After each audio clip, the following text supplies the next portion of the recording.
তুমি বড় হয়ে কি করতে চাও? আমি বড় হয়ে 5 ওয়াক্ত নামাজ পড়তে চাই আর আল্লাহর সব কাজ করতে চাই। আপনারা সবাই আমার জন্য দোয়া করবেন। আচ্ছা বাবু, আমাদের মাতৃভাষা আছে কিন্তু পিতৃভাষা নেই কেন? আসলে আমাদের মা এত কথা বলে, বাবাকে কথা বলার সুযোগই দেয় না। বাবুরা, তোমাদের সমস্যা কি?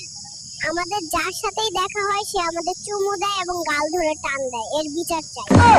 সিলেটে জন্মগ্রহণ করায় তোমার অনুভূতি কি? সিলেটে জন্মগ্রহণ করে নিজেকে লজ্জিত মনে হচ্ছে, কারণ সিলেটের মানুষ পাথর চুরি করে। তোমরা কিসের জন্য আন্দোলন করছো? আমাদের বাবা মা খাওয়ানোর সময় কার্টুন দেখানোর অভ্যাস করে আমাদের চোখ নষ্ট করে দিচ্ছে। এর বিচার চাই। আমরা একেবারেই নিঃস্ব। আমাদের বাবা মা ফেসবুক, টিকটক আর পরকীয়ায় হারিয়ে গেছে, আর ওদের ঝগড়ার কারণে আমরা একা হয়ে যাচ্ছি।